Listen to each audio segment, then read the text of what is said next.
Halo teman-teman, mari kita belajar bersama mengenai teks eksposisi. Sebelumnya, teman-teman tahu tidak pengertian teks eksposisi? Jika belum tahu, yuk kita amati. Teks eksposisi menurut buku Cara Menguasai Bahasa Indonesia SMA dan MA, Rangkuman Bahasa Indonesia SMA atau MA tahun 2019 karya Tommy Rianto.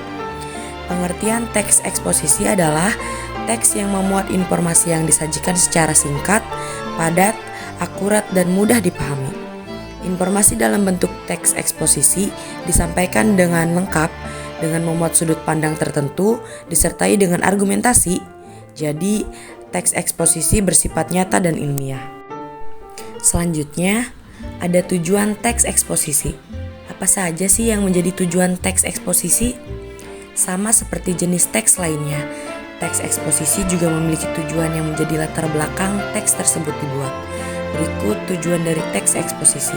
Yang pertama, memberitahu dengan jelas kepada pembaca atau penyimak sehingga tidak terjadi perbedaan penerimaan atau setidaknya meminimalisir perbedaan penerimaan informasi yang ada. Yang kedua, membuat pembaca tertarik untuk terus membaca karangan tersebut. Yang ketiga, memaparkan atau menjelaskan informasi tertentu dengan harapan menambah pengetahuan yang pembaca miliki.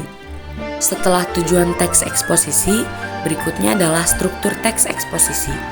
Struktur teks eksposisi itu tersusun atas 4 bagian utama, yaitu judul, tesis, argumen, dan penegasan ulang. Dengan struktur yang lengkap dan runut, maka teks eksposisi akan tersaji secara utuh. Berikut penjelasannya. Yang pertama itu judul.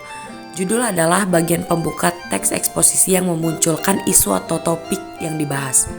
Lewat judul, membantu pembaca memahami apa yang akan ia baca serta arah tujuan dari teks tersebut. Yang kedua, tesis. Tesis adalah gagasan utama tentang salah satu permasalahan berdasarkan fakta yang ada di dalam teks. Selain itu, tesis memiliki fungsi untuk menyajikan pengenalan isu, pokok masalah, gagasan utama, hingga pandangan secara umum terkait topik yang akan dibahas di dalam teks. Yang ketiga, argumentasi. Bagian selanjutnya adalah rangkaian argumen. Setelah tesis mengenalkan suatu isu atau masalah, maka dilanjutkan dengan rangkaian argumen. Bagian ini dapat disebut juga sebagai pendapat, berupa alasan yang logis atau pernyataan narasumber.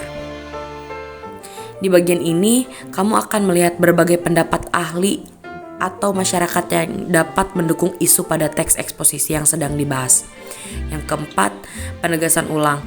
Bagian terakhir dari struktur teks eksposisi adalah penegasan ulang, yang ditulis setelah penyampaian isu dan masalah, kemudian disajikan kembali penjelasan dengan garis besar yang sama pada bagian akhir.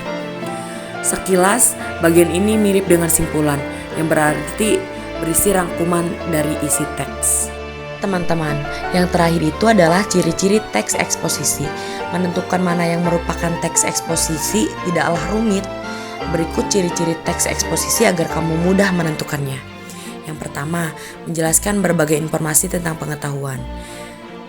Yang kedua, gaya informasinya bersifat mengajak. Yang ketiga, penyampaiannya lugas dan menggunakan bahasa baku. Yang keempat, tidak memihak, artinya tidak memaksakan kemauan penulis terhadap pembaca.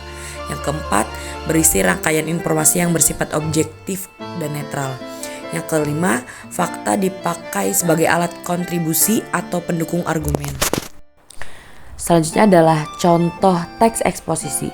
Contoh teks eksposisi yang bisa dijumpai sehari-hari adalah iklan, poster, slogan, pengumuman, editorial, tajuk rencana, esai, ceramah, dan pembelajaran hukum. Seperti dikutip dari pembelajaran menulis teks, suatu pendekatan kognitif oleh Dr. Dina Ramdanti, Magister Pendidikan, dan Dian Permatayanda, Magister Pendidikan. Nah, jadi apakah teman-teman sudah mengerti mengenai apa itu teks eksposisi? Jika sudah mengerti, semoga bermanfaat ya. Terima kasih.